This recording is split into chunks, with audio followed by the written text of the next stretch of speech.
varelajonas71@gmail.com, Jonas Varela 1 na internet, no YouTube. Varela Show, nosso programa de variedades na Rádio FM Benfica, das 10h10 da manhã às 12 horas, né, meio-dia, das segundas às sextas-feiras. Sejam todos bem-vindos. Hoje nós continuaremos, no nosso vídeo anterior nós concluímos. Hoje nós estamos realizando nossa tarefa atual. Nossos vídeos são assuntos variados, diversos no momento, mas no momento o assunto é religião. Nós estamos realizando a leitura das explicações da Bíblia Sagrada em todos os seus livros, capítulos e versículos, né? Iniciamos lá no livro do Gênesis, né? Glória a Deus, aleluia, amém. Primeiro livro, faz parte do Pentateuco, né? São 5 livros, né? Os primeiros livros atribuídos a Moisés, né? Atribuídos, né, pela autoria de Moisés, né?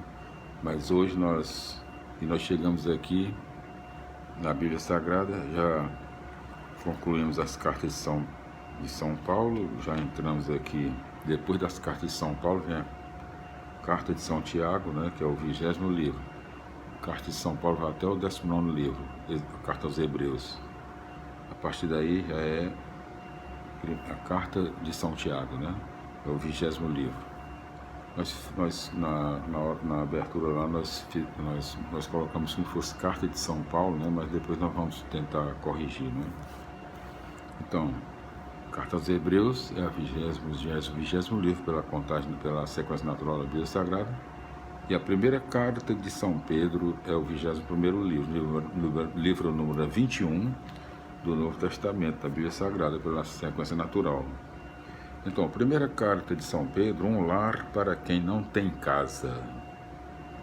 Esta carta foi escrita aos que vivem dispersos como estrangeiros por todas as regiões da Ásia Menor. São, portanto, migrantes que vivem fora da pátria, entre parênteses, capítulo 1, versículo 17, seja porque partiram em busca de trabalho para sobreviverem, seja porque eram escravos comprados que permaneciam na casa de seus senhores, longe do local de origem.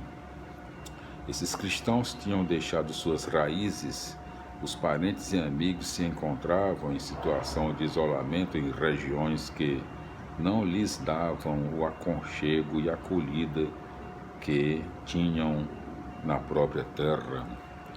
Sofriam humilhações, injúrias, perseguições por serem estrangeiros e cristãos. Pedro escreve mostrando que a união entre eles, seja na família, seja na comunidade, há de ser tão fraterna e acolhedora que formem juntos a casa de Deus. Por isso a carta respira clima de alegria, fraternidade e esperança. Essa união e enraizamento na fé através de um testemunho de vida será a retaguarda sólida diante de uma situação hostil, entre parênteses, capítulo 3, versículos 13 a 17, capítulo 4, versículos 4 e 5. Por isso, no texto, a vida cristã aparece como algo simples e imediato. Não há diretivas complicadas de vida, unicamente o senso fundamental do amor e da lealdade. Ameaçados pela perseguição e na expectativa de um próximo fim do mundo, esses cristãos não pensam em mudanças estruturais para a construção de nova sociedade. Aceitam as estruturas e condições de sua época, procurando dentro desse contexto testemunhar a justiça, a lealdade e o sentido da responsabilidade humana. É nesse ambiente que devemos ler as passagens sobre os escravos, as mulheres e o poder público, entre parênteses, capítulo 2, versículo 13, capítulo 3, versículo 7. A carta foi escrita de Babilônia, que provavelmente designa a cidade de Roma, entre parênteses, conforme Apocalipse capítulo 18, versículo 2, capítulo 10, versículo 21. A data provável é o período imediatamente anterior à perseguição desencadeada por Nero no ano 64 depois de Cristo. Glória a Deus, aleluia, minhas felicidades, meus irmãos. Primeira carta de São Pedro, um lar para quem não tem casa. Primeiro capítulo, em todos os seus 25 versículos. Primeiro tópico, endereço e saudação. Segundo tópico, a obra do Pai. Terceiro tópico, o papel do Filho. Quarto tópico, a ação do Espírito. Quinto tópico, libertos para a vida nova. Sexto tópico, a fonte da vida nova. Então, primeiro capítulo, versículos 1 e 2. Pedro se dirige a cristãos que vivem longe da pátria em terras estrangeiras. Por escolha de Deus, eles formam o povo da nova aliança, graças ao sangue de Jesus Cristo. A menção das três pessoas divinas mostra que a comunidade cristã tem a sua origem na Trindade. Versículos 3 a 5. O novo nascimento pelo batismo é participação na vida de Jesus ressuscitado. Trata-se de nascimento para outra vida e outra história, dando aos cristãos esperança incomparavelmente superior a qualquer outro ideal humano. Assim como Deus havia concedido a herança da terra ao povo da antiga aliança, também o povo da nova aliança recebe como herança a própria vida de Deus, entre parênteses, conforme 2 Pedro, capítulo 1, versículo 4. O cristão vive impulsionado para a vida plena que está sempre em via de se manifestar. Versículos 6 a 9. A fé é compromisso permanente com Cristo até a morte. Cristo chegou à glória da ressurreição e da vida através de perseguições e sofrimentos. O cristão segue o mesmo caminho, mediante o testemunho de vida em meio às provas. Pouco a pouco nele se manifesta o próprio Cristo, que comunica a alegria da ressurreição. Versículos 10 a 12. Aquilo que estava escondido aos profetas e anjos foi revelado aos cristãos. Deus realizou seu plano salvador através de Jesus Cristo, que culminou seu testemunho na morte e ressurreição. Este é o grande mistério anunciado por aqueles que pregam o Evangelho, impulsionados pelo Espírito, e o Espírito provoca o discernimento que nos leva a compreender o projeto de Deus realizado em Jesus. Versículos 13 a 21. O texto apresenta o código cristão da santidade. Pela conversão e batismo, o cristão começa uma vida nova que, por uma série de motivos, exige constante empenho de santificação. Imitação da santidade de Deus, que o chamou à fé.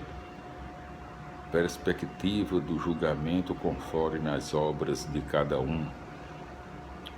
O caro resgate realizado por Jesus Cristo. O clima da vida cristã é apresentado aqui como permanente conversão.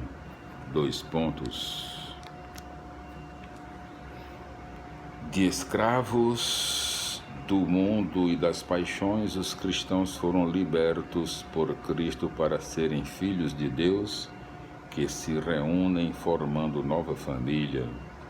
para os que vivem num ambiente onde são discriminados, humilhados e até perseguidos. Essa é a base fundamental para que eles se sintam em casa e possam enfrentar o clima hostil. Capítulo 1, versículo 22, capítulo 2, versículo 3. A palavra viva de Deus é a fonte da vida nova. Essa palavra engloba tanto a revelação do Antigo Testamento, que culminou em Jesus, como o anúncio do Evangelho, que sintetiza toda a revelação. O cerne do Evangelho é a revelação do amor com que o Pai se manifesta, doando totalmente a vida de Jesus em favor dos homens. Diante disso, ser santo é entregar-se totalmente à vivência do amor mútuo. Glória a Deus, aleluia, amém. Felicidade, meus irmãos. Nós voltaremos voltaremos no nosso próximo vídeo com as explicações do capítulo 2, versículo 4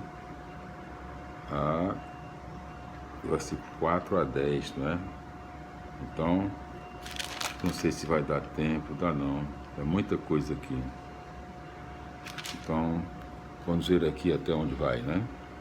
Então, capítulo 2, versículos 4 a 10.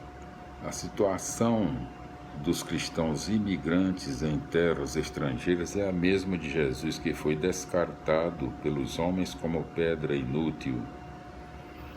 Mas como Jesus ressuscitou e se tornou a pedra viva, do mesmo modo os cristãos menosprezados se tornam pedras vivas que, unidas a Cristo, formam o templo vivo, onde todos são sacerdotes, oferecendo os sacrifícios que são agradáveis a Deus através da própria vida. Agora já não há outros entre Deus e seu povo. Todos participam da única mediação sacerdotal de Cristo. Os cristãos não só têm uma casa, mas eles mesmos são essa casa, são o verdadeiro povo que dá testemunho das obras maravilhosas de Deus. Versículos 11 e 12. A dimensão fundamental e primeira da missão evangelizadora da comunidade cristã é a vida prática, é o que Pedro destaca logo a seguir. Esse testemunho prático é uma crítica manifesta às estruturas pagãs de uma sociedade que rejeita a comunidade cristã, taxando-a de malfeitora e subversiva. O julgamento de Deus, porém, manifesta a verdade. Vendo o testemunho da comunidade, os pagãos começam a converter-se ao Deus verdadeiro. Capítulo 2, versículo 13, capítulo 3, versículo 12. As exortações deste trecho têm fio condutor bem claro, no relacionamento com as autoridades, e os patrões, como também no matrimônio. Os cristãos se comportam sempre na condição de pessoas livres, sem medo e jamais com subordinação e temor servil.